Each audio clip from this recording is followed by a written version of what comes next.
Do. So I'm just waiting for it to start keeping time.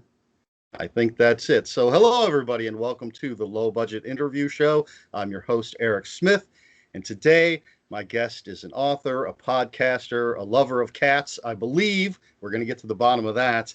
It's Mary SanGiovanni. Hi there, folks. Hey, Good to now, be first of here. all, did I pronounce your name correctly? You did, actually. And a lot of people don't. A lot of people just put too many syllables in it. But yeah, you got it. Okay, great. And now, I guess the most important question: how do you feel about cats? I love cats. I absolutely love cats. I know that some people are dog people and cat people. I don't mind dogs. I think they're cute, but I like the idea of a pet that is fairly independent and, doesn't isn't going to feel bad if I have to go do something, I don't want my pet to be needier than I am. So All right. cats, I love cats. Well, I was trying to think of something for the introduction, and I had author, I had podcaster. It's like, what else? There needs to be a third thing. I think she has cat or has mentioned cats. I But do. so, I love kitties. all right. I like to put people on the spot right off the bat. Nice. So, Nice. as a way of introducing yourself to the viewers, if you had to write your author bio right now, what would it say? Oh. Um you want like a truthful author bio, or like if I could put anything I want to in it, what would it say? Whatever you like. um no, okay, so I'd say Mary SanGiovanni is the author of 20 books in of horror and supernatural thrillers. She has a master's in writing popular fiction from Seton Hill University. She is a member of the Authors Guild, and I forget what other pen writers. um, she was previously a co-host of the Horror Show with Brian Keene and had hosted her own podcast, Cosmic Shenanigans, which is now a blog, and is currently a co-host of the Ghostwriters podcast, which talks about writing and horror and pop culture, horror-related pop culture. And she is born and raised in New Jersey. She currently resides in Pennsylvania with her cat and with partner Brian Keene. All right. Nice. Very good. Well, although now I feel bad.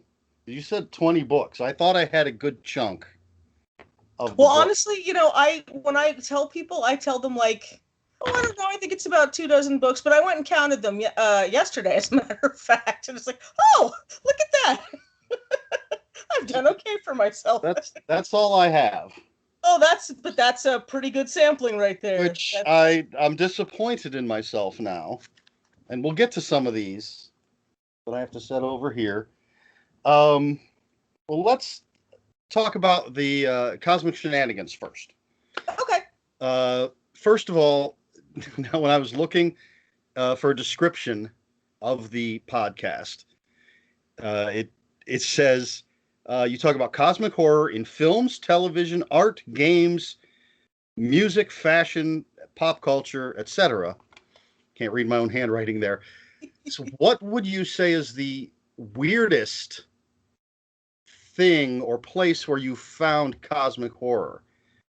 Is fashion a weird place for cosmic horror, or? In a sense, I mean, I think that Lovecraft's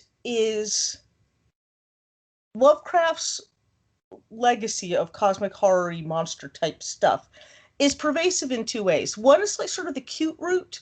So you have cute little plush Cthulhu dolls and little memes that say I love crafts, and things like that. Like cute type stuff. And I think fashion falls under that, tentacle earrings and Okay. t-shirts with, Lovecraftian cosmic horror type stuff, which some of the artwork is just absolutely gorgeous. It's just absolutely beautiful. People, when Lovecraft said that which could not be described, people found a way to describe it. They found a way to to bring it to this sort of vivid life in art and games and uh, video games, board games, tabletop games, the whole nine yards. And I think that's fascinating. There's also this sort of odd pervasiveness in, I guess the creepiest thing is in real life. When you find it kind of pops up in real life. And those, from what I understand, those tended to be some of the more popular episodes. I think because people like a mystery, they like to know that I mean, one of the reasons I think that we even read fiction in the first place or watch movies or play games is that sort of escapist idea of going to a place that's somehow more magical, even if the magic is scary, than the real world. But people love when magic encroaches on the real world anyway. And so I've found some creepy things like the number of people who have gone missing in the country over, say, the last 200 years, where there's no explanation for it. And not only is there no explanation for it, but it seems like absolutely impossible circumstances that they disappear under that would almost have to suggest that they fell into some portal or something. They fell into some interdimensional rift because there'd be just no other way to explain how these people disappear. People who disappear like 10 feet away from someone else, or who literally walk to one side of a carriage while somebody else gets into the carriage, and in that space of time of climbing into a horse-drawn carriage, the person outside it disappears. Just crazy, crazy stuff like that. And almost the kind of stuff where if there really is a rational explanation, I kind of don't want to hear it, because it's Right. not, it can't possibly be as much fun as falling into a dimensional rift. So I find those kinds of things interesting. Little things about the concerns people have about CERN usage, the Big Right. Hadron Collider. Uh, that kind of stuff, I think, is probably some of the creepier, weirder stuff when it encroaches on real life. I think that's the kind of cosmic horror that I find probably the most fascinating and also the most unusual, because cosmic horror is such a fantastical genre that you almost don't expect it.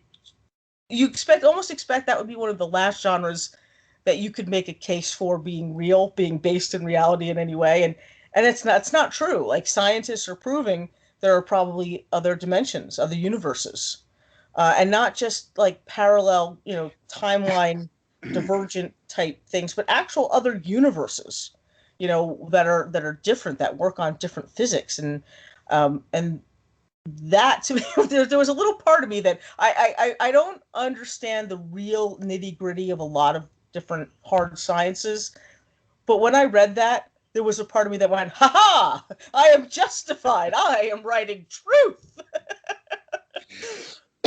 Excuse me. So Okay. Well, yeah, so first of that all, kind of stuff is probably the weirdest. okay, I have a plush Cthulhu in a Oh, vampire costume. oh, Um, I have a shelf.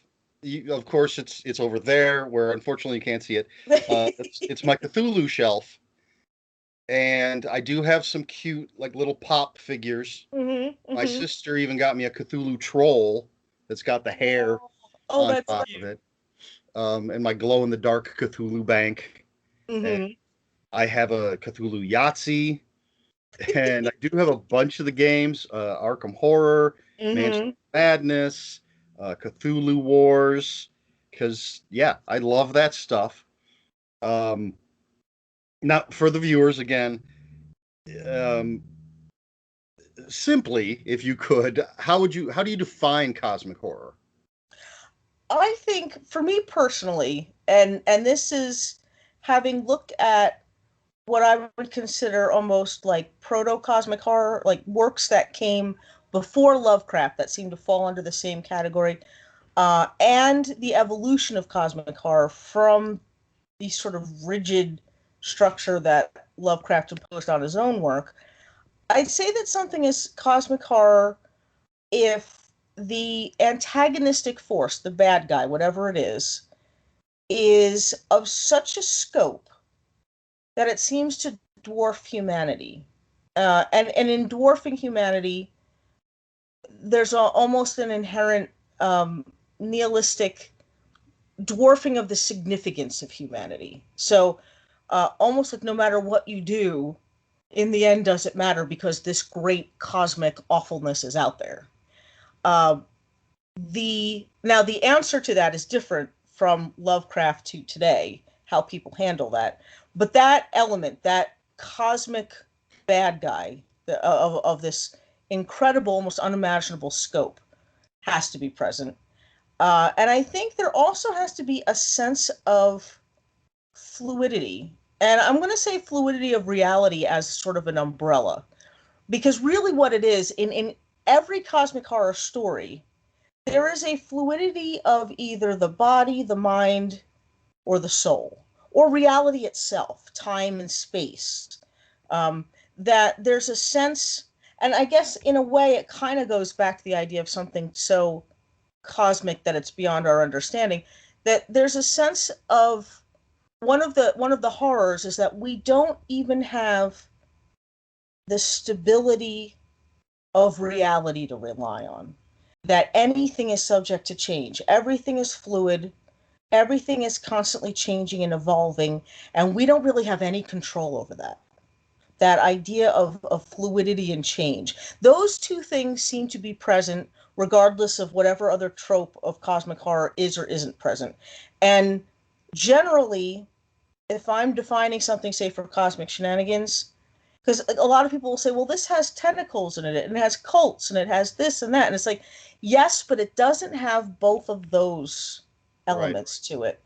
So to me, that would not be cosmic horror then. If it doesn't have both of those things, because that seemed to be, if you're going to even maybe oversimplify, but boil away everything else, that seemed to be what Lovecraft was getting at, that fear of the other is that the other is sort of all encompassing and that it is going to force change on whatever your view of a stable, secure life is.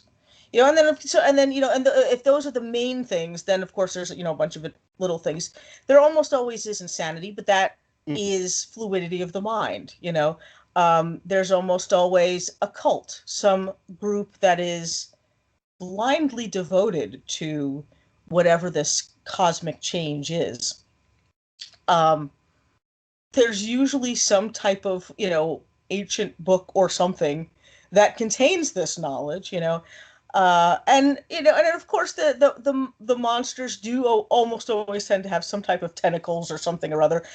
I don't know if Lovecraft was afraid of the ocean or if he just found that the creatures of the ocean are the closest thing to aliens that still live on this planet that we have, or just that ocean things maybe are full of all kinds of squishy fluids, squishy fluid sounds. But a lot of them do tend to have tentacles, I think, because a lot of them tended to be sort of aquatic. I mean, Lovecraft was also an atheist. He strangely enough, grounded a lot of his fiction in what I guess he thought were fairly scientific principles. They were aliens. They were beings that could exist because of this sort of realistic principles. And I don't think that necessarily has to be an aspect of cosmic horror, because a lot of cosmic horror has beings that are gods, but I think we only call them gods because they are so powerful and of such an alien mind to, as far as their motivations go, that gods would be how traditionally humanity has called these types of creatures. So um, I feel like maybe the definition I gave is sort of oversimplifying, but to me, like a cosmic horror story would have to have at least those two elements I mentioned in the beginning, and then whatever else unfolds from that,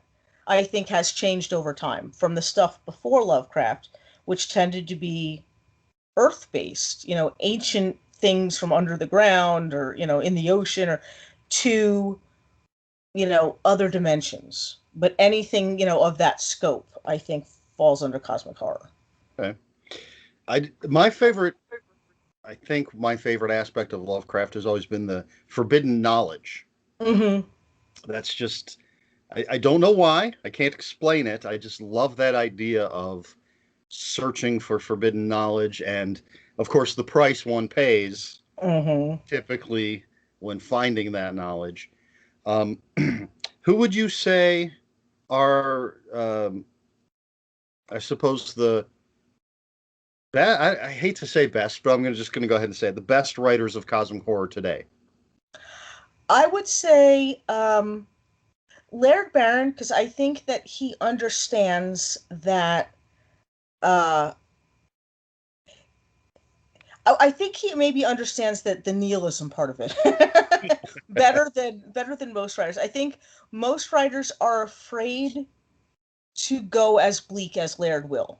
Like the forbidden knowledge thing, I think is a result of uh, trying to individualize. That we want to know or do or be something that sets us apart from the rest of the world, that makes us special. Mhm. And Lovecraft was constantly smacking down any attempt to be special. It's like, not only are you not special, but humanity is not special, And I think that Laird captures that. I think if you're looking for, and I don't think he thinks of himself as a cosmic horror writer. I'm not even sure he thinks of himself as a horror writer, but Nick Mamatas, if you're looking for humorous cosmic horror, um, he understands the source material well enough. He understands the principles of cosmic horror well enough to poke fun at them even while he's writing them. And it's his work. It always makes me giggle. It just he has a way of just putting snark back into cosmic horror. Um, Caitlin Kiernan writes some beautiful stuff. There are a lot of women who write cosmic horror, I noticed, except for maybe Ruth Ann Emrys. A lot of people and she writes young adult cosmic horror mostly. A lot of women who write cosmic horror don't write it exclusively. I think I'm kind of like an oddball in that way, that um, a lot of women will take a stab at it, but not write it full. Like it's not a big bulk of their career, of their work. It's not necessarily cosmic horror, and I'm not sure why, because I think that there is something, and I apologize to the audience already if this is going to come out as Eh. sounding sexist, because I don't mean it to, but women are inherently taught in little subtle ways their whole lives that they are, inferior is maybe not the right word, but there is a sense of inferiority, I think, that women grow up under, this sort of shadow of inferiority. So women already are dealing with the fear of being on the outside, the fear of being uh, separated from the people to whom they serve a role, to whom the role that they serve partially defines them: daughter, wife, mother. They're already afraid that their contributions are insignificant. They understand that fear inherently. And so you'd think that it would be something they would naturally gravitate toward.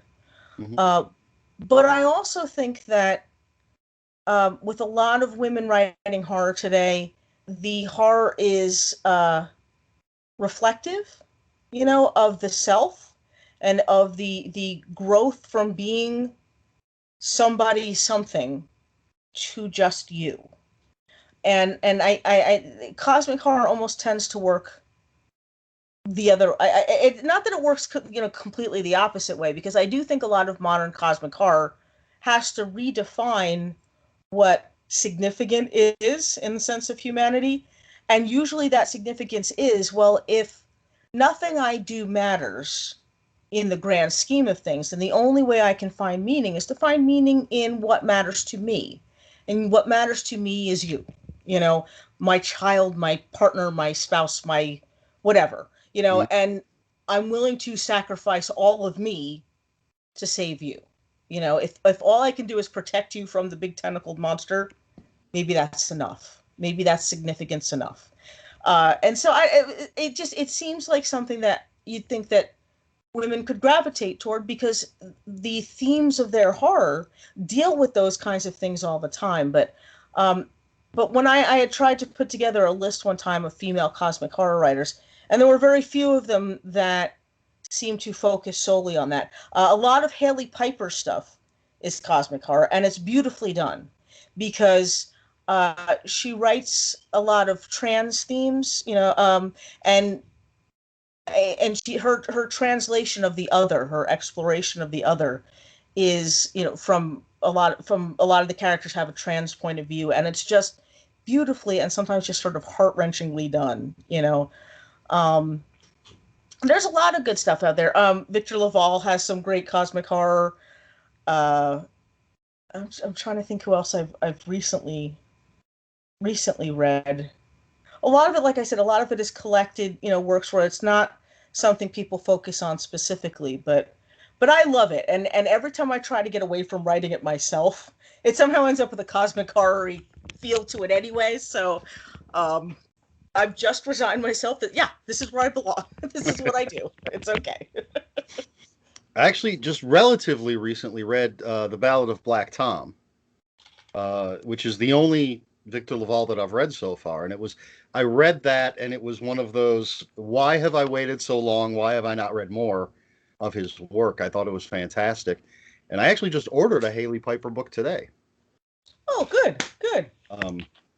Yeah, I'm looking over it. I have stacks of books because I've run out of space, and there's a huge stack of stuff that's just come in this past week. Excuse me. All right. Well, so what happened with the Cosmic Shenanigans podcast? Why is that going away? What is the new format for Cosmic Okay. Shenanigans going to be? Well, originally it had been a podcast. I'd wanted to do something. I think, see, and this could be like an English major, a side effect, I guess, maybe. But um, I think that one of the ways that we change the perception of horror not being literary in any way, because for some reason I think the world at large seems to have that opinion, and I don't know why. But one of the ways that I think I've seen other genres change that opinion about that particular genre is with this sort of analytical look at what makes the genre work, with academic study, I guess, in a sense. You see a lot of it with science fiction. You see some of it with fantasy, probably definitely more than you do with horror. Um, but anything that's considered almost sort of a highbrow type of genre has a lot of sort of academic examination of what makes the different subgenres what they are, and why the genre has this sort of lasting appeal from decade to decade. And horror had that. It's had it on and off for decades, I guess, but never in any kind of um, prominent sense, I guess, except when it came to cosmic horror. St. Joshi does, some of that with cosmic horror, uh, and I feel like there used to be, maybe in like the 70s and 80s, they seemed to look at horror and why it worked, and from marketing standpoints, from literary standpoints, and I always found it kind of fascinating. And maybe I like the idea of it sounds terrible. I like the idea of picking something apart to find out how it works, and to Sure. find out what makes it fun, what makes it interesting, and how we can learn from that to be better writers. And so that was kind of the approach that I took to Cosmic Shenanigans. I figured, okay, well, I've been writing monster stories for almost 2 decades, and I didn't realize maybe until 5 or 10 years into that first decade that cosmic horror was actually what I was writing. That it seemed like monster stories because the monster part was fun to me, but that there was more going on there, the stuff that we talked about before. And I thought that a lot from what I was getting from when I started the podcast, the vibe I was getting was that, oh, well, cosmic horror is kind of dead. I mean, it's this sort of stuffy kind of subgenre that Lovecraft did, and Lovecraft's a racist, so who cares what he did anyway? And it was just kind of this sort of downery feeling that people that it was an outdated, stilted, uh, really unmoving, unproductive type of subgenre. And I was like, well, that isn't true at all. I mean, I can rattle off a bunch of video games and movies and books that I love that are cosmic horror. And so I figured, okay, well, let's talk about those. Let's show people that it's not a dying subgenre in any way. It's not stilted, and it's not beyond evolution. In fact, it is in my mind one of the types of subgenres that is probably the most prone to evolution, the most prone to that fluidity, that change, because that's the nature of that subgenre. That's what it's about. And I was able to come up with stuff even I was surprised would be cosmic horror. Like, I fought tooth and nail about Event Horizon being cosmic horror. I think, and it's great. It's a great movie. And people kept saying, well, when are you going to do Event Horizon? When are you going to do Event Horizon? I was like, well, I don't really think it's cosmic horror. And then I thought about it. I thought about the arguments people made for it being cosmic horror. And I realized that the hang-up was mine. They kept calling the place that they went to hell. And I think in my mind, I was thinking of a very Judeo-Christian framework for what hell is. And that almost interferes with cosmic horror somehow. If you think about the Judeo-Christian framework of religion in cosmic horror is almost always just a subset of the bigger picture. And I don't know. I think it was the word hell that kept throwing me off, and I thought, no, this is a demon movie. Really, this would be almost like this would fall under demonic possession and not cosmic horror. And then the more I thought about it, and the more I thought about the arguments people made for it being cosmic horror, I realized, no, it is cosmic horror, and that exploration of the versatility of the subgenre was important to me.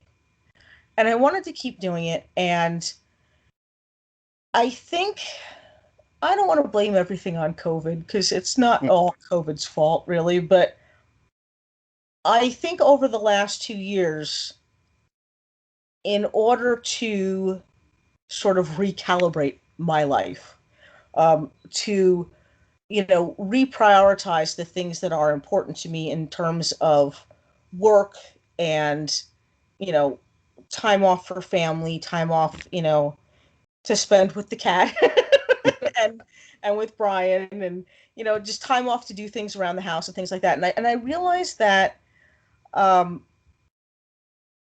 enjoyed the recording part of it. I enjoyed the doing part of it.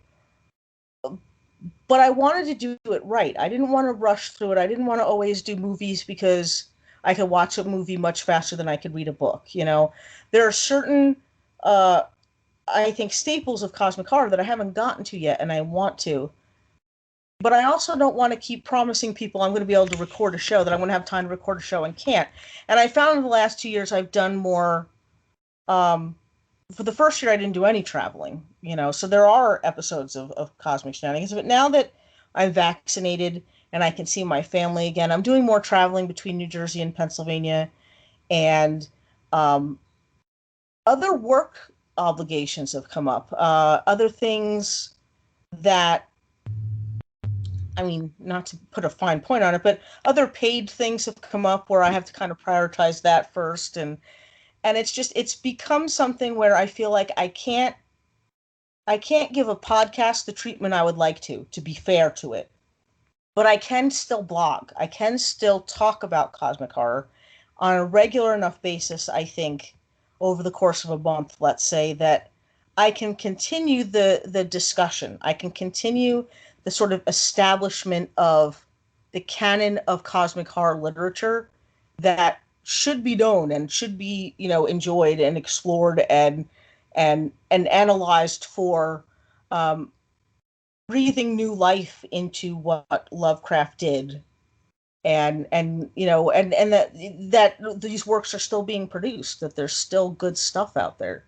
But I don't have the for some reason the recording part holds me up. Getting the research done on a timely fashion, um, along with teaching and other writing projects that I have to do weekly. Um, I didn't want Cosmic Shenanigans to keep falling to the wayside. So I figured this new format is something that I think I can better integrate into my weekly schedule, if that makes sense. Sure, absolutely. Excuse me. I'm stealing some water now.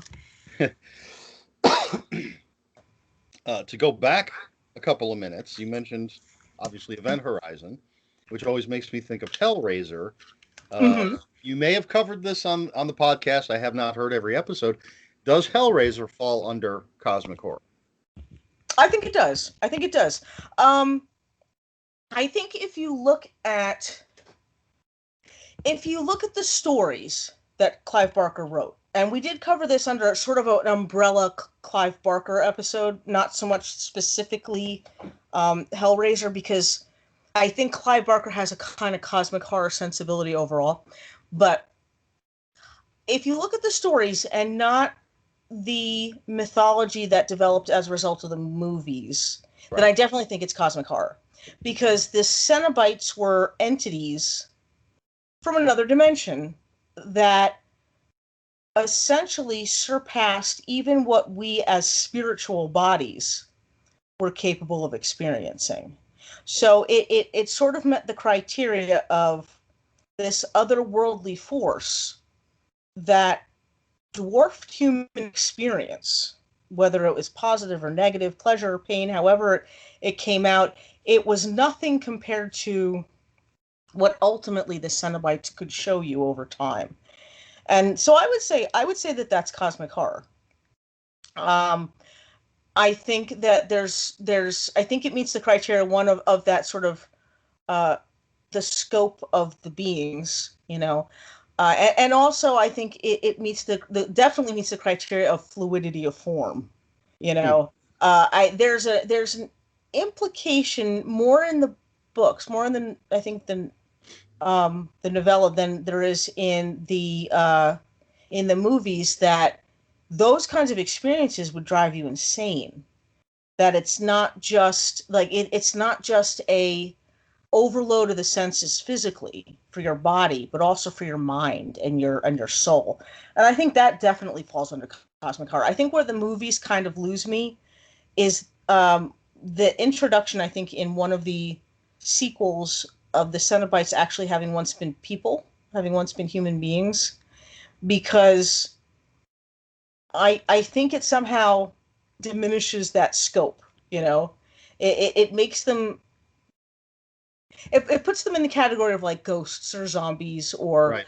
vampires even, where or werewolves, where they were once people and then they became this other monstrosity. I think there was something a little bit scarier, at least for me, in the idea that they were so alien to us that they couldn't conceive of our not wanting to experience more than the range of human physical sensation would allow. That Right. they couldn't imagine not wanting that gift. That to me was scarier because there was no arguing with them. There was no reasoning with them. You couldn't appeal to any sense of humanity because there was none, you know? And that to me is what a cosmic horror entity would be, is something so alien in its way of thinking that it can't have empathy for us. Well, I've only seen the first three of the movies, and in the third one, it does have uh, at a nightclub, some of the people in the nightclub turn into Cenobites. Mm-hmm. Mm-hmm. And I have back here. Oh, it's a little dusty, but my A Rubik's cube box! My little Rubik's Cube. Oh, cool. Because I'm a fan. It is a little dusty, though. All right. Yeah. I don't know. I don't know if I should watch the other Hellraiser movies or You know what? not. They're fun. They're fun movies. They're fun movies. They get a little weird, I think, by like the seventh movie, where I think they're kind of scraping around for material. But they're fun. I mean, if you're a big fan of the first three, I'm I'm a a fan of completist. the first two. I like to see the whole, the whole run, and they are good. They're fun, but they go at some point they have just diverged so far from the source material that they become almost their own thing. So I'm almost content to think of like the first two Hellraiser movies are the Cenobites in the book. After that they become a Hollywood version of monsters that's just different, you know. Well, I was going to say I do know, but I'm not sure that's. I have read many places that a number of the later movies weren't even initially written as Hellraiser movies. It was Uh, just, we have a script, we have the Hellraiser franchise, let's turn this into a Hellraiser movie. and I can appreciate that. I can appreciate wanting to, well, firstly, wanting to use the material that you have, but also I think wanting to put your own kind of stamp on something that you love. Like I know that I've noticed this with comic book folks.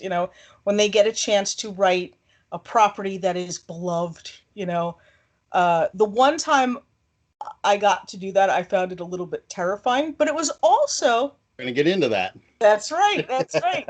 Um, but I can see that sort of excitement in saying that you're part of that legacy of that. So I could see maybe, wanting to add to the mythos of the Cenobites, in having your crack at it and wanting to do something different but the same, because it is a series property. But for me personally, I think that if it's a property I love, then I want to be as true to that property as I can. I want to be as true to um, the defined, you know, elements, the canon elements of that genre as I can. But again, I guess it depends on what you're given when you're given the project and what you're told you need to get done, and so I can kind of see some deviation, but to me, it ceases to be cosmic horror somewhere around like the third or fourth movie and becomes a monster movie, which are fun. They're perfectly great, but not necessarily cosmic horror. Are you familiar with the book? I believe it's called Sherlock Holmes and the Servants of Hell. I'm not, It but that sounds is, fun. I want to say the author is Paul Kane. I'm trying to see, I have one of his books in one of these stacks somewhere. I was looking for his name. I guess he's a Hellraiser expert. But it's Sherlock Holmes versus the Cenobites, essentially. Oh wow. And starts out, like, the first half is basically a Sherlock Holmes mystery with that Clive Barker Cenobite element to it, and then the second half takes place in that same dimension that the second movie takes place in. Okay. But one of the things I really liked that he did was he took characters from, I think, all, at least up to the point the point that the book came out, characters from all of the movies, and sort of made Victorian era equivalents of them. Cool. Okay. So, yeah, I loved the book. I thought it was fantastic. Oh, that sounds fun. So if you ever get the chance to check that out, and I'm a huge Sherlock Holmes fan, huge Hellraiser fan, and Clive Barker fan. So for me, I love that mix. Oh, that's cool. That sounds like a lot of fun. I'll have to check that out. Yeah. But now it's time to get to this. The So, DC House of Horror. yes, and you have the story Man's World in here. So Mhm. how did your involvement come about? I well, I remember a phone call Brian Keene and Keith Giffen, who kind of spearheaded the whole project there, um, are friends. They've been friends for a while, and from time to time, they'll call each other on the phone just to sort of check in, see what's going on, and essentially to bitch about comics, which is very funny. If you've never met Keith Giffen, he created Rocket Raccoon in Guardians of the Galaxy, and is very. I really truly believe Rocket Raccoon is an autobiographical character for him. They talk very much the same. They kind of have the same attitude, the same impatience for stupidity. It's very funny, and Keith's a great guy, and he has wanted to do different things with DC for years. I think he's a big horror fan. He reads pretty extensively horror fiction. In the our community, he reads a lot of folks' books, and I think that he wanted to get DC. The horror comics have always been pretty popular, but um, it's hard to really begin to divine what the comic book gods that run these companies are actually thinking. But if anybody can sway them to do something, I would say it's probably Keith Giffen. So he had approached them about doing a horror comic.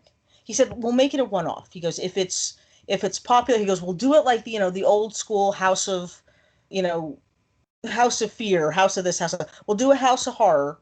We'll take superheroes and we'll make non-canon horror stories about these superheroes, but that have enough of that, the superhero elements of their, each particular character to appeal to the fans of the superhero comics. And so they agreed, and he got Brian involved as sort of a curator in a way, a procurer, I guess, of horror writers who were not necessarily comic book writers, but who would love to do comics, would love, to try, their hand at doing comics, and who could write these horror stories about these beloved superheroes, many of whom were the bad guys in the stories. And I remember Keith saying, "Well, I'd like a woman to do Wonder Woman." And he had read a few of my books, and he asked Brian, he said, would Mary be willing to give it a shot? And Brian kind of looks at me and he goes, "I think Mary would love to." And I said, "What would I love to do? What's going on?" And they told me, and I said, "Oh my God, yeah, I think that would be fantastic."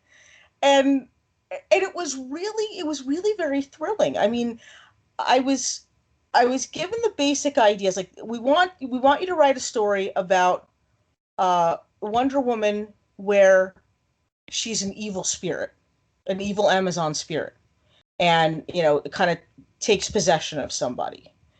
And I said, "Okay, I can run with that." And I did some research about Wonder Woman and what the diehard fans of Wonder Woman would want to see in there, would want to appreciate.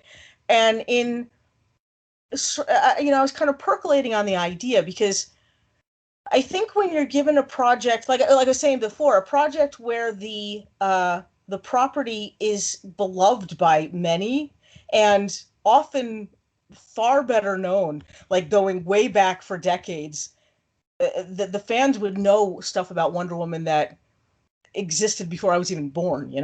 Uh, I wanted to do it justice, and I thought, well, it's a story about currently about an Amazon spirit in and the dynamics between women and men in the current world. And I know that from what I read from research, the Amazons in the Wonder Woman comic were separated from men. That they had, I guess, in some cases, misguidedly trusted men, and it had not worked out well. So they had their own little enclave, their little secret tribe, and were flourishing there. But that their when they came to our world, when they interacted with human beings and tried to understand the dynamics between men and women, that a lot of Wonder Woman's problems came from that, from trying to understand how to navigate that. And I thought, well, what if, what if she takes over a trans man, a woman who is looking, in the future to transitioning to a man, and then becomes possessed by a spirit that does not that is hostile and aggressive and doesn't trust men. It would almost be this sort of dual horror of having this creature forcing you to commit acts of violence, but forcing you to commit acts of violence against the gender that you identify as, even though you are in the body that this Amazon believes to be a woman, And I thought that could have some interesting sort of subtext there. I think I could do something in, and I mentioned it to Brian. He's like, wow, that's pretty good. You should go with that. One of the things I didn't realize was that it was a T-rated comic. I didn't realize, and this is how new to comics I was. I didn't even realize that comics were rated like that. That they had R and T rate, or M, I think, for mature, and T ratings. And the first draft that I turned in was brutal. I mean, it was brutal enough that Keith Giffen called up Brian and said, I can't believe you sleep next to that woman every night and you aren't afraid. Get out of the house. She's crazy. And so we did have to tone it down. I think there were maybe like 2 scenes they had to kind of cut out because they were actually like M-level scenes of violence. But there's the implication there, but you don't see it in the panels. Like I had described it in the panels, and nope. So they snipped those out, but it seemed to be pretty well received. I mean, you're always a little worried about, like what the Wonder Woman fans are going to say, but they loved it. Apparently, it was pretty well received by comic book fans. They really enjoyed it, and they wanted to see more of it. But then DC had this sort of turnover in their workforce and who was running what, and for a while we weren't sure who to even talk to over there, and I'm told that that's just sort of par for the course with comics. So unfortunately I haven't gotten to do too much more of that, but I was really, really thrilled that I had the chance to do that, and not just with any comic, but with something like a Wonder Woman comic. To me, that it was really an honor to do something like that, and to have it be so well received by the people who love that property to begin with, Mm-hmm. Well, I'm obviously a horror fan. I'd say obviously a comic book fan. That's my Marvel Zombies t-shirt quilt. Nice. Very nice. And I love alternate versions of things. Mm-hmm. So this book was kind of a culmination of all of that. Yeah. Now, did you find yourself having to stretch different writer muscles to do a comic versus a short story or a novel? Yes, absolutely. I mean, I had thought a comic book script would be something like a movie script. I knew it would be different. I'd taken some screenwriting classes in college, and the parts that I enjoy about fiction, the description, the psychological monologuing, all that, but the visuals, all the stuff that I enjoy about fiction, they're not really things that you do in a movie script. A movie script is mostly dialogue and action. What I found about comic book scripts is that it is the visuals and it is the dialogue and the action combined, but it's snapshots of things. It basically, the way Brian gave me a sample comic book script that he used, I guess that somebody had given him a long time ago to show me how it was formatted. And what you do in comic books is you take the most important scene, like if you were to break down, say, a 5-minute action scene into like almost like stop animation or stop motion kind of, stills of the scene, you take the most important ones that explain what's going on, and that's what you work with.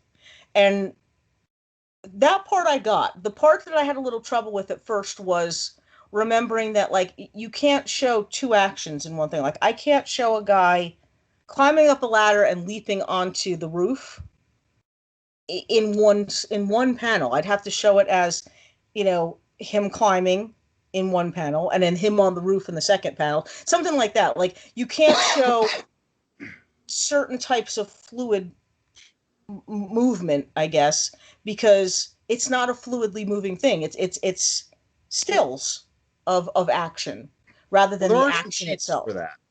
I'm sorry? There are some cheats for that. There are some cheats for that, and that's the You do fun have part. the panels that show the character in 5 different Yes. positions. Yes, But and there that are cheats for that. There are cheats for that I would say you can't even do in fiction. Um, there are, or I should say, if you do it in fiction, you do it in so many more words. Mhm. I had scenes um, where I figured out that you could do like splash pages, where Mhm. if you want to emphasize a scene's importance, you can make it its own page in and of itself. You can have one panel bleed into another panel and show almost kind of like transitional, like you have different kinds of transitional tricks you can do with the art. I found that you can do a lot in the background of a panel. That you can do aerial shots in a panel that, like, in fiction, I don't know, it wouldn't really quite work, I guess, although it does in movies. But it's almost a visual of like an entire scene. You can, what is happening in the foreground and what is happening in the background in comics are equally as important because it's a visual medium. In fiction, if you try to talk about what's happening in the background, sometimes you're either drawing attention to unimportant things or you're signaling the reader that this subtle cool thing that you're doing is actually going somewhere. Right. And in fiction, you don't always want to do that. You want things to happen in the background, but it's a trick to have things happen in the background with people only kind of marginally aware that things are happening in the background, because once you put words on paper in fiction, you're telling the reader that those words are important and that they should pay attention. But in comic books, you can do neat little background stuff, like creepy little things that are building up to something. And because it's visual, it's all visual. And it's like in the movies, like when a door opens in the background or somebody sits up, behind the main character and we see it, but they don't. You can do cool stuff like that in comics. And I really enjoyed doing something different. It was a challenge, but it was a challenge that I felt, like you said, could stretch the creative muscles, and you could attempt to do something that you had to find a new skill to be able to accomplish. You had to find a new way to do the magic trick, and I like that. I like that challenge. I would do more if I was offered more. That was I going to did. be my next question. Oh yeah, absolutely. I did adapt Widow's Point, which was by Rich and Billy Chismar. Mhm. They did a novella, a ghost story novella, and that was a challenge. I did adapt that. I don't know when that's coming out. I think they're still working on the art for it. Um, but that was a challenge because almost all of it is audio. Almost the entire novella is audio in the dark. It's what you're hearing a character has recorded. Now, trying to adapt audio in the dark to a visual medium is a challenge.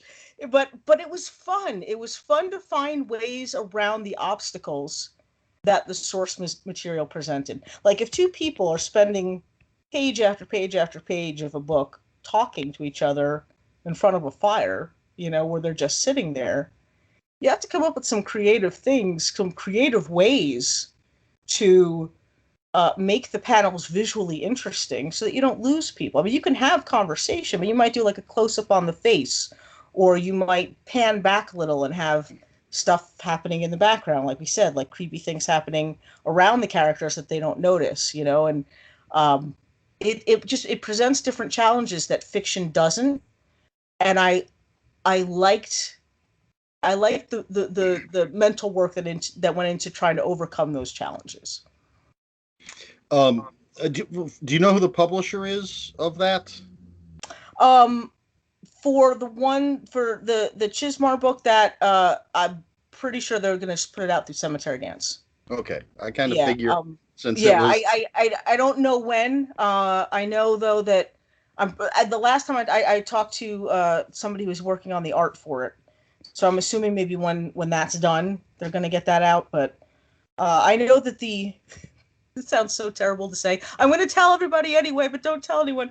Um, I rented the movie a few months ago, the movie adaptation of The Widow's Point, which again, because I think it presented some unique challenges for the movie because it's mostly done as video and audio, but then there's a point for like several for like a big chunk of the middle of the book where the video goes out, and so you're only getting the audio and what you think maybe is happening in the background in the dark. And I thought the movie approached it one way, but I was sitting there with Brian watching it. I'm like, I did it better. I did it better. I like the way I did it better. But it was fun. It was fun to see. I think it's just fun to see different adaptations of the source material and how people uh, work to bridge whatever gaps in moving from fiction on the page to a different form. Uh, how they bridge those gaps. How they overcome whatever obstacles are raised by adapting something, and it was fun. It was really pretty cool. Like, I feel like there's this resurgence of horror in comics. Mm-hmm.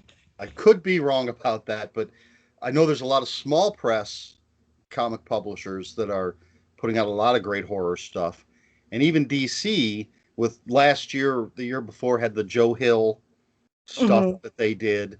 And right now, just last week or the week before, the first issue of a Conjuring comic from DC came out. Cool. And one called, I think it's called The Last House by the Lake.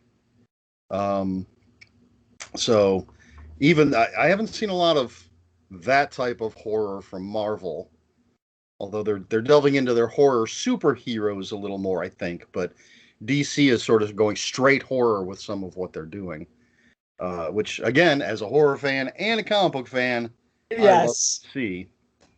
Um, Yes. so let's see. All right, I'm gonna grab this giant stack here and see what kind of questions I want to ask about this. You know what? I think so. Was The Hollower your first published work, just first published novel, or am I just completely wrong about any of that? It was my first novel, my first published novel. Um, I had when I started writing, they told us that even though it's two separate skill sets, in my opinion, they told us that probably the best way to get an editor to notice you, because at the time, a lot of editors from the New York houses were reading horror fiction magazines, horror zines online, things like that, and that you had a better chance of selling a novel if you had published short stories, in certain publications that these editors were reading, so that they'd become familiar with your name, familiar with your style, and that kind of thing. I had published short stories up until that point. I think it was 2007. The year prior, I had volunteered to do pitch sessions to organize pitch sessions for the Stoker Awards in New York City, and being from New Jersey, I figured, okay, yeah, I can, I could do this. New York City, not a problem. Uh, it was kind of a cool opportunity, and I believe this is true even now. I believe that networking is still an important part of this business. It is an entertainment field, and I think that it's not just who you know, but who you know helps. If we were always told that if I write a perfectly serviceable short story, let's say, and it's a fantastic story, great in all the ways it should be great, and someone else writes an equally fantastic, super awesome story, but the editor knows the other person, that's the story they're going to buy. Mhm. And it makes sense. You tend to go with people that you can work with, that will be reliable, that this is not their one-hit wonder and then they're going to disappear off the face of the earth. And part of networking is proving that you are a constant and reliable source of content that will make them money.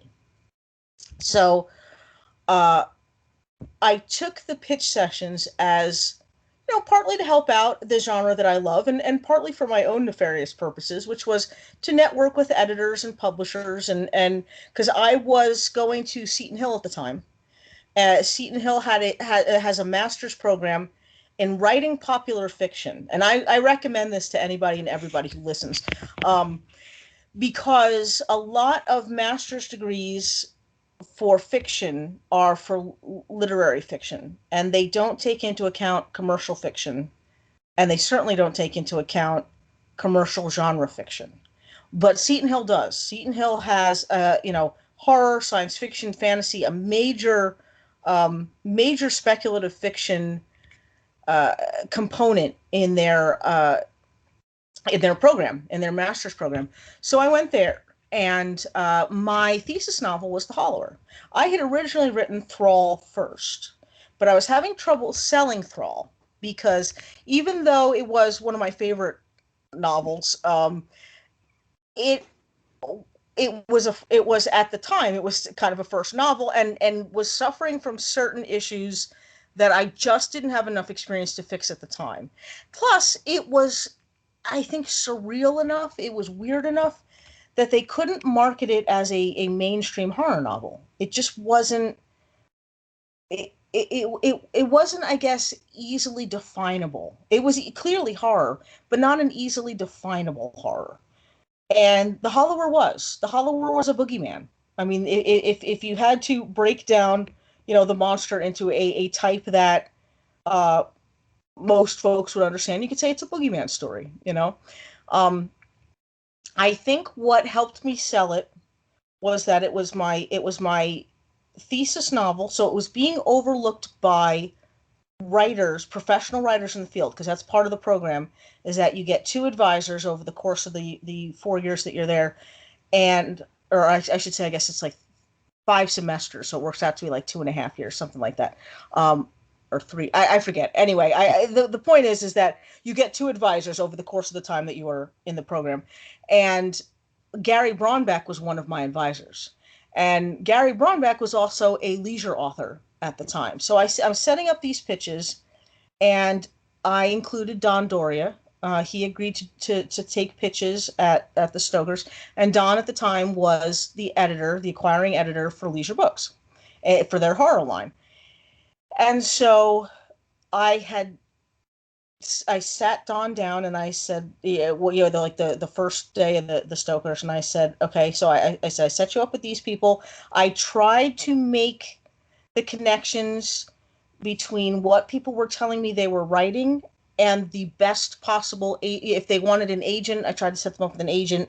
They wanted a publisher, tried to set them up directly with a publisher, and I tried to find the best possible fits as far as I could see between what they were writing and what these editors were looking for. Um, and I sat down, Dawn, and I said, this was back when I did drink, and I said, if it's cool, I said, I know you're probably going to be exhausted at the end of these pitch sessions, but if it's cool and you're up for it, I'd like to buy a drink and just pitch my own book at the end. I said, it doesn't have to be formal, it could just be casual. I just want to tell you about the book that I'm doing. And I had this was, I guess, oh, actually, this was before the Stokers. We met up that first day of the Stokers to talk about it again and just to confirm. But he had asked me to send the first 3 chapters then, like ahead of time, so that we could talk about it at the Stokers. So I had done that. I had told him that the book had to be done. The Stokers, I think, were in June. The book had to be done by that December because I was graduating. And when we did finally sit down, I bought him his drink, and he said, he goes, I love the first 3 chapters. If the rest of the book is as good as the first 3 chapters, I'll buy it. And I was like, So I said, well, I will have it to you by December. And he said, do you think you could write a book a year? I said, I will learn how. I will learn how to do that, because that was one of Don's things, was that You have to stay in the mind of the in the reader, so you need to be putting out a book a year, and that's the schedule that Leisure was on. And I was lucky enough to be able to put out 2 books with Leisure before their unfortunate demise. But I think it was a good experience. It was great working with Don. He did end up obviously buying the first one and the second one. Um, and I think partly it was because it was a more marketable concept. It was, this creature that stalks people and sort of basically just terrorizes them dry, and it looked good for Seton Hill because they could say that one of the thesis novels had been sold to a mass market publisher, and Leisure could say, hey, other Leisure authors have vetted this person and vetted this book, and it's good to go. So it worked on both ends. I think it was just like the right timing and the right fit on both ends. And so Don took that book, and it was a great experience. It was nice. One of the things I did learn from that, though, and this is not in any way Don's fault, probably not really in any way like the Leisure staff's fault. It's really more of a management thing, I guess. Is that as a writer, it's important, especially when you're starting out, it's important not to put all of your book eggs in one basket. You need to, in my opinion, diversify. So you do some mass market, some small press, some self-publishing, and just make sure that if any one of those publishers just collapses, you're not left completely homeless. Yeah. I think a few Leisure authors learned that lesson. Yeah. Well, I bought The Hollower and Found You when they came out from Leisure, Nice. Bought and read. I absolutely love the original cover for The Hollower. I've got to get one of those T-shirts. Oh, yes. And I actually used it as my profile picture throughout the years. Oh, nice. Well, mainly because, the thing that caught my eye when it first came out, I was a fan of Leisure, so I was going to be buying it anyway. It was a new Leisure book. But one of my favorite comic book characters is the Question. Mm-hmm. Is blank-faced.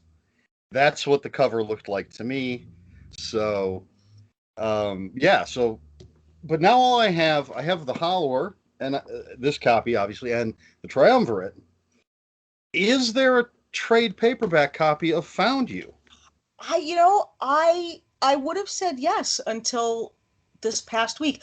I was updating the website, so I was updating all the links to the books and everything. Crossroads has reissued the Hollower. That's what that cover is. That's why there's a difference artwork-wise from the Triumvirate and the Hollower, because they're reissuing the Hollower books. Little size difference. And a size difference, yes.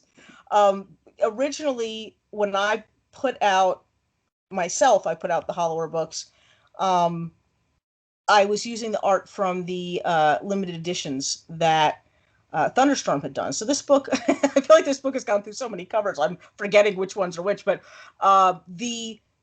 Found You, I noticed literally maybe like 2 days ago, that Found You seems to only be available in ebook unless you want to go and hunt down like an old version of the paperback. Now there's no, material difference. There's no content difference in terms of the story in the old versions. But if you are the kind of person that likes a neat, complete set in the right way, and I totally get it. Because I'm the same way. I'm looking into that. I'm trying to figure out what happened. I literally discovered it like the day before I left for New Jersey. I'm currently in New Jersey now visiting my family for Father's Day. But yes, I'm looking into that. I don't know why. I had thought the paperback version was out, but it doesn't seem to be available anywhere that I can see. Well, I was looking for it, and yeah, there was the used copies of the Leisure paperback. Mm-hmm. On eBay, I found some copies of the limited edition hardcover. Mm-hmm. And I found an Italian copy. Yes. That seems to be a trade paperback size. Yes. I'm the kind of person, if it comes down to it, I would get the Leisure I'd find a copy of the Leisure paperback. Mm-hmm. But, which wouldn't be as bad if it were the first one or the second one, but putting it in the middle. It looks weird. I am totally with you there. But, yeah, there's an Italian publisher that is putting out my work book by book in Italian, and they do a beautiful. At least, I mean, I can't read Italian. Unfortunately, I know curse words because that's what I got growing up. But I don't. But the covers are beautiful. Everything that they've done for me so far has been great. So I know I've seen the Italian versions out for Found You and The Hollower, and they've done a couple other ones. I think they've done Fremi and The Fading Place.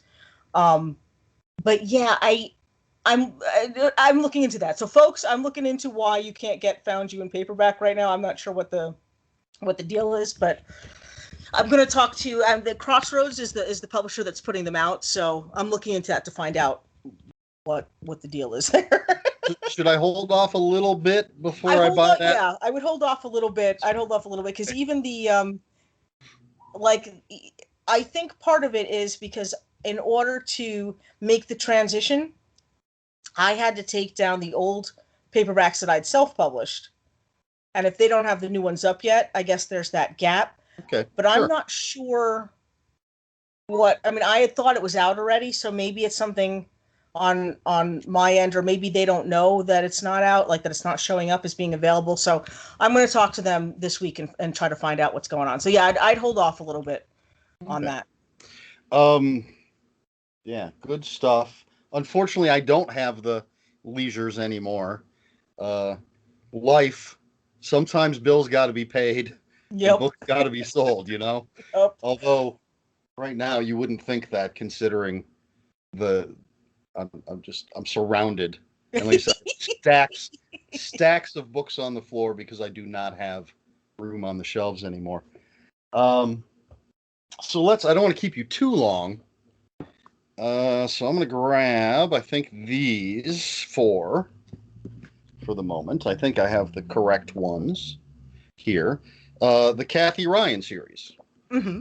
And which I say is 3.5 books right now. That's this Yep. one featuring, I think somewhere it said featuring Catherine Ryan. So you had Chills.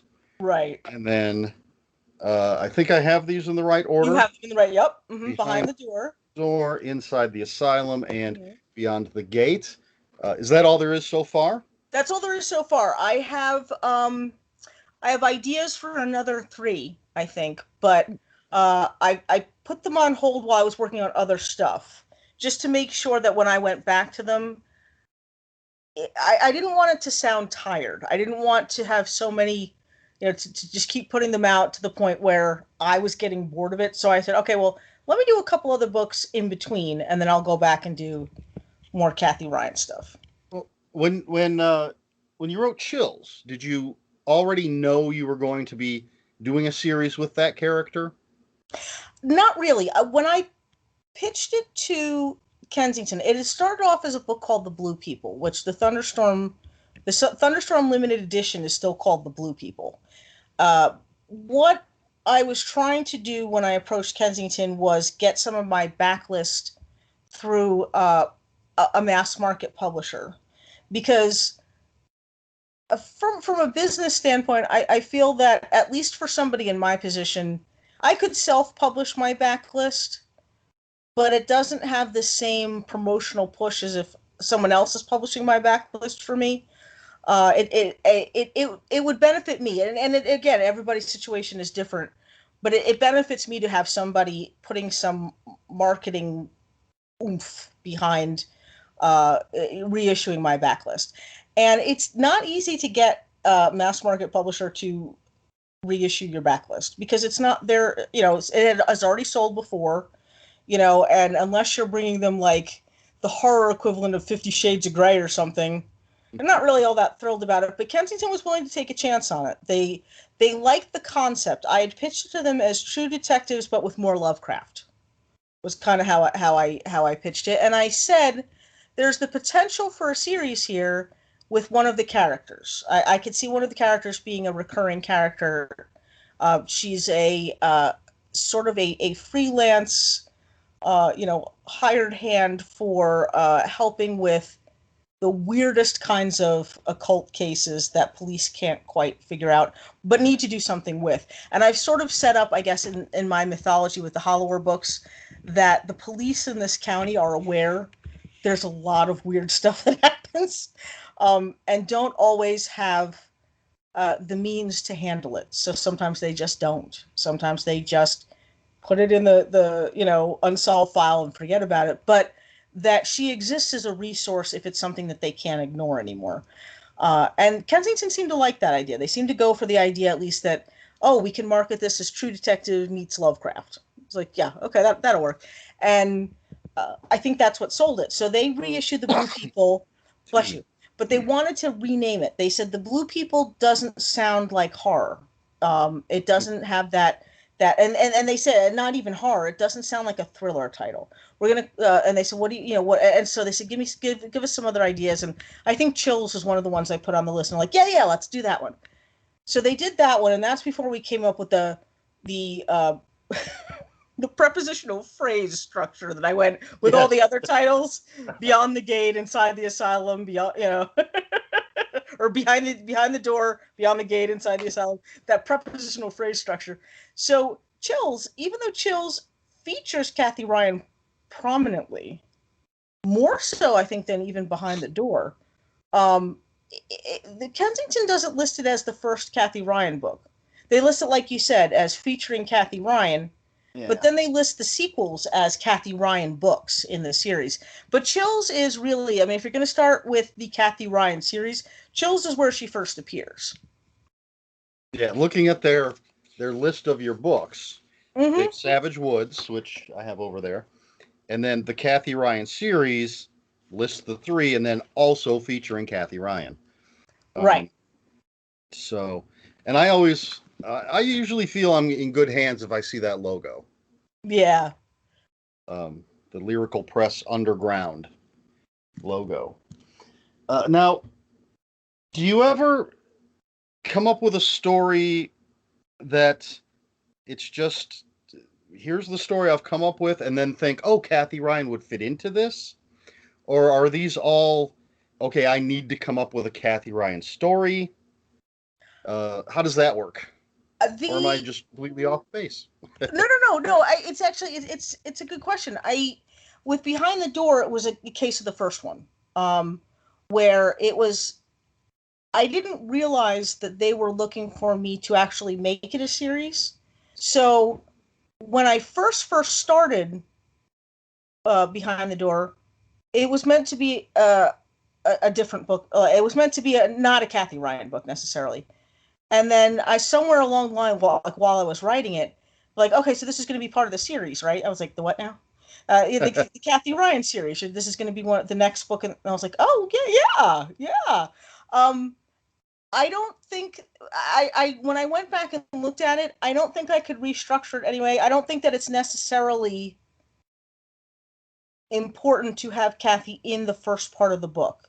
She's not in like the first, I think like the first third of the book, maybe the first part, because I think that is more, it was more important to me for that book to set up those other characters. And in this particular Kathy Ryan book, they don't call her in until they have to, so I think the structure works out, but I have heard people argue, well, I didn't know this was a Kathy Ryan book because she's not in it in the beginning, No, she's not, but there's kind of a reason for that, In the other books, it was very clear to me that they wanted them to be Kathy Ryan books, but also the structure of the book, the story itself, seemed to lend itself to introducing her to the story earlier on anyway. So it was more cases where I knew that these would be Kathy Ryan books, and so I could. And there is a subtle difference. I think there's a difference between a situation where Kathy Ryan could help and a story where this is primarily going to be something that is furthering along her particular story arc, her relationship with her brother, her own self-destructive tendencies, which she manages, I think, in the middle books to keep a better handle on than she does in the first book and in the last book so far. In the first book, she is, I think, fairly self-destructive, almost suicidal. And then she kind of pulls it together. She enters into this relationship with somebody that she really cares about. She kind of pulls it together in the middle books. But I think the events of Beyond the Gate throw her a lot. And I think that they kind of shake that stability that she had been building. So I know that at least the last two books are character arc stories for her.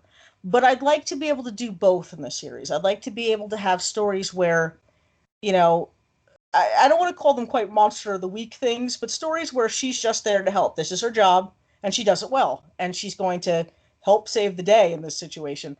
And then stories, I think, that further her particular story and push her in one direction or the other. I think one reader pointed out to me, and I was so touched because I didn't think anybody had noticed, but there's a scene in Inside the Asylum.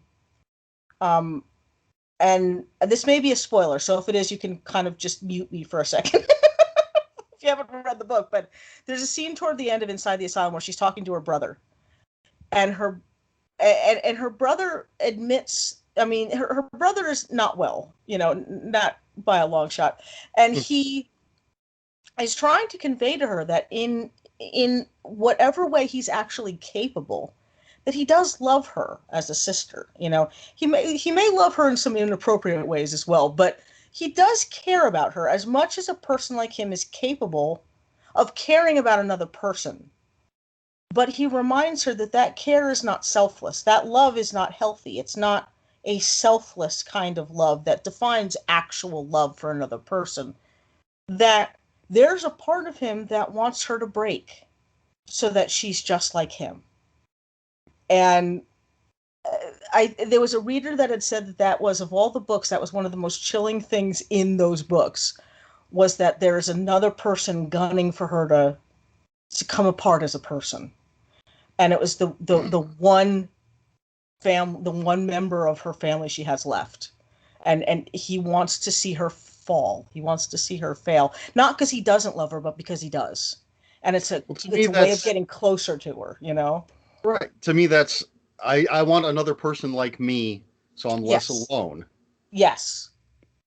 And that, I think, is kind of the beginning of sort of destabilizing her a little bit, because throughout the next book, she questions a lot of her reactions to things and her responses to things, how what she actually, how she feels about it, and then what she does about it, and is constantly evaluating, like, is he right? Am I becoming more like him, or have I always been like him? And what can I do to stop that? Can I even stop it? And I think that's going to be like a primary thing to explore in other books that talk about her story arc. But I also would like to have books where maybe that's not so heavy and it's just her kicking cosmic horror ass all over the page, Sure. Well, that's kind of the X-Files structure, I think. Yes, exactly. They had the Monster of the Week episodes. Mm-hmm. There was always that arc, but some episodes it was the focus, some episodes it wasn't. Exactly. So you're not constantly bogged down with these heavy psychological questions, but that there's actually real meat there in at least in some of the books. There's some real depth of the psychology of a person who has grown up the way she has and who lives the kind of life that she does, But some are just fun. Exactly. All right. On your website, your homepage, whatever the kids call it nowadays, I did see a couple of upcoming projects. Mm-hmm. So hopefully they're still upcoming. So under novels, you have The Everywhere House. I'm so excited about that one. Mm-hmm. Okay. Oh, please, then tell us about it. I don't have any kind of publication date information yet. I'm working on that. I'm hoping to have something soon to announce, but it's still in some consideration stages. It's a cosmic horror haunted house novel. The basic concept is that, and this is because, I mean, to the best of my knowledge, I haven't seen this really explored anywhere, but if there are different universes, And again, and by universes, I mean whole other places where physics is different, the whole nine yards. There's other universes. This house, this particular house, the Carrington house, sits in the middle of at least seven of them. And it overlaps, and the rooms shift in and out of dimensions, in different dimensions. It is a nexus between seven different semi adjacent, I guess, dimensions. But it's a haunted house. And so, unfortunately, this nexus, what it does is it doesn't just pull in and hold on to ghosts in our dimension, but it pulls in and holds on to ghosts or whatever the closest equivalent would be of a ghost in other dimensions.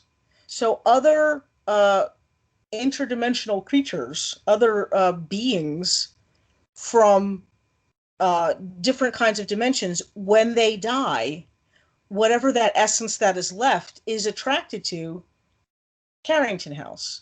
The problem is that Carrington House, much like, say, Hill House, tends to draw aggressive, hostile, malignant, angry spirits. So the ghosts in Carrington House are not nice ghosts. They're not safe ghosts, for the most part. But neither are the ghosts, quote unquote, of these other dimensions. And the ghosts in those other dimensions don't have to necessarily follow the rules, I guess, of ghost stories that you generally see in the standard ghost stories. So it's basically a interdimensional haunting of ghost type creatures from several different dimensions that this real estate holding company hires a team of people to shut down. And the reason they shut it down is because they say that, unlike, say, a standard haunted house where you're in the house, you're in danger maybe because the haunting there is concentrated, but if you can leave, if you can escape, you're okay. It's not like that with Carrington House. It has the ability to influence events beyond its borders. Once you've stepped into that house, it kind of imprints on you and can ruin your life. And it's killed people. It's caused bad things to happen to people outside of the house.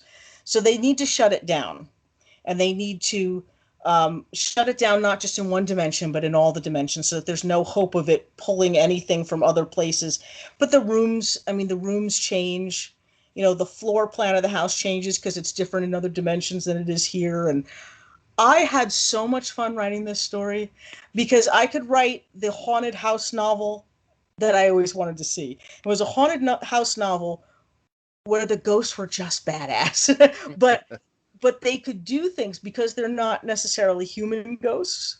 All of them, some of them are, but they're not all human ghosts. They could do things that you don't often get to see in haunted house stories because they're not ghost things, So I got to do some really, really fun stuff. And in my opinion, my own humble opinion, I think it is probably one of the best, scariest things I've ever written.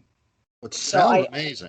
I'm so excited. I really, really hope to have news about when this can be available, because I'm really excited about this one. I think it was a project. It was one of those things where you think, I want to try something new, I want to try something different, and then it works. Like, yay!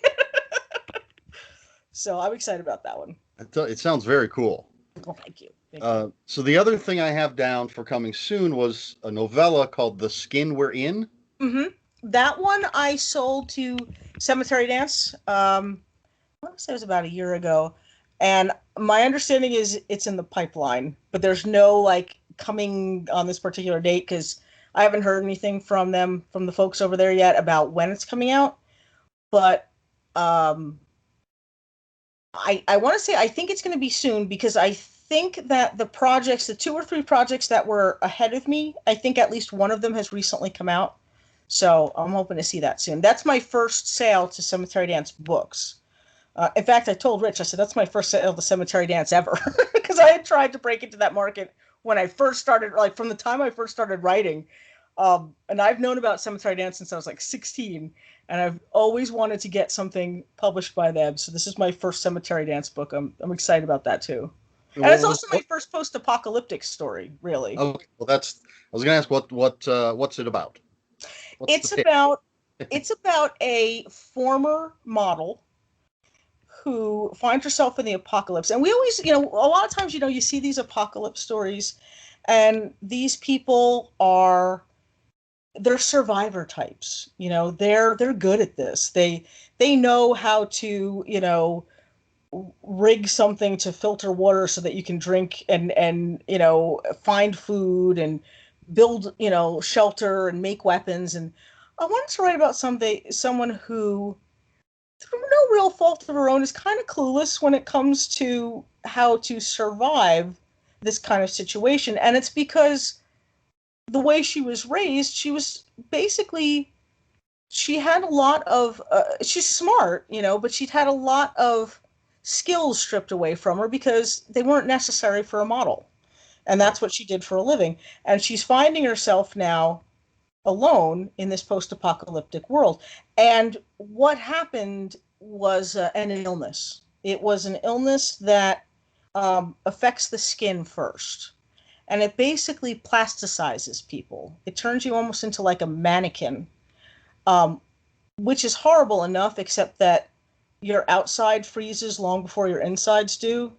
So there's certain noticeable changes, like you lose sort of touch with reality, even before your skin starts to change, and you start to go a little nuts. You don't see things quite the way they are. Um, and then the plasticizing moves from like the surface of your skin down into your organs, and eventually everything shuts down and you die. But it happens fairly quickly. They've got no treatment for it. They've got no cure for it. So it basically wipes out a significant bit of the population. And the people who are left tend to think they're immune to it, but they're not sure because they don't even know how it's passed. Like, the general consensus is that it's not airborne. It's like a contact kind of thing. So as long as the mannequins don't touch you, you're okay. But even that, they're not completely sure about. So it's kind of, because I always thought I can't write a post-apocalyptic stuff because I don't know anything about like the way these people do these kinds of things. I don't even know what would happen in the world. This was prior to COVID. I don't even know what would happen in the world if for some reason we all had to shut down, like, where do you even begin? And so I figured, okay, well, I'll just write a post-apocalyptic story about somebody who has no clue about where you'd even begin, and take it from that point of view. And I think it's disturbing. I do. For my first post-apocalyptic story, I think it came out okay. Sounds pretty cool. Another one. Sounds pretty you. cool. All right. Well, as I said quite some time ago, I don't want to keep you too much longer. So, is there anything that I haven't brought up that you would like to promote? Um, not Wow, not that I can think of. I think we covered everything. I mean, anything. If any of these books sound good to folks and they want to pick them up, but with the exception of the upcoming stuff that I don't have quite information on, pretty much everything's on Amazon. You can find links to them in the bookstore page of my website. The Cosmic Shenanigans blog, you can also find links to that on the website.